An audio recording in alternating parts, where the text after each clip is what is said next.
The energy around the Miami Dolphins right now. Toxic. It's thick in the air, suffocating, and heavy with frustration. You can feel it in every conversation, every debate, every exhausted sigh from fans who have been here before. The cycle repeats, and we know the script. Bad contract decisions. A culture where accountability is just a buzzword. The same leadership that has failed when it matters most, given yet another chance. It's exhausting. It's infuriating. And yet, somewhere in the chaos, there's the faintest glimmer of something else. Because when you've reached rock bottom, there are only two ways forward. Sink deeper into irrelevance or finally rise. Tua Tagovailoa.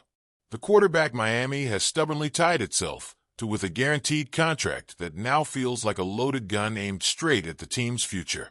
We've watched him put up numbers, sure, but when the pressure rises, when everything is on the line, what happens? He fades. Whether it's injuries, questionable decision-making, or an inability to elevate when it counts. The cold reality is that Miami still doesn't have the answer at quarterback. And now they're locked in, at least for the immediate future, praying that he suddenly becomes something he hasn't shown he can be. And then there's Vic Fangio. Remember him? The supposed defensive mastermind who was supposed to elevate this team? He's gone. And not just gone.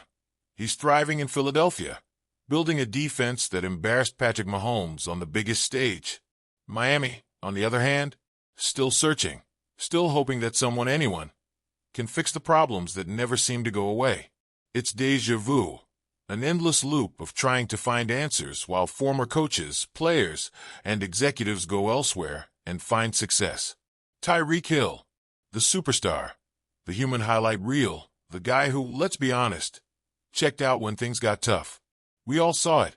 The body language, the lack of effort in crucial moments, the distractions, the endless sideshows. For all his talent, for all his production, what did it amount to when the Dolphins needed it most? Not much. It's easy to dominate in September and October. What about when the season is on the line in January? That's when legends are made. That's when championship teams rise. And that's exactly when Miami crumbled. So here we are. The fan base. Fractured. Exhausted. Some are still clinging to hope. To the belief that McDaniel and Greer can somehow pull off a miracle. Others? They're done. They've seen enough. And 2025? That's the breaking point. This isn't just another season. This is it. The line in the sand. Either Miami makes real noise in the playoffs, proving that this group deserves to continue leading the franchise, or the inevitable happens.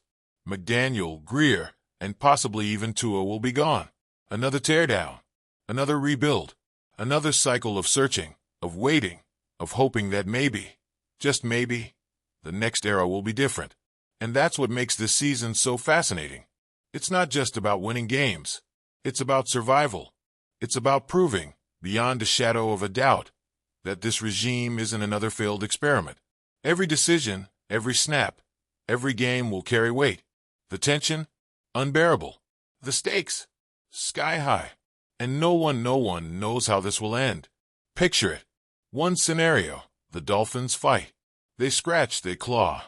They battle their way into the playoffs and finally win when it matters. Maybe they even push deep into January, giving fans a reason to believe again, a reason to dream, a reason to silence the doubt that has lingered for decades. Or the other scenario, dysfunction, chaos. The cracks widen. The pressure breaks them. McDaniel, out before he even gets a chance to pack his bags. Greer, finally shown the door after years of underwhelming results. Tua, gone, traded, cut, whatever it takes to move on. And the Dolphins, back to square one. Again. Either way, this season is going to be unforgettable. One way or another, this team is heading toward a conclusion, a breakthrough or a breakdown, a moment of triumph or another chapter of failure. There's no in-between anymore. No more empty promises. No more next year talk. The time is now. And if Miami falls somewhere in the middle, if they hover in mediocrity, just good enough to justify keeping everything intact, but never truly threatening to be great, well, that might be the worst outcome of all. Because then nothing changes. The suffering continues. The darkness lingers. And we wait, once again, for a dawn that never seems to come.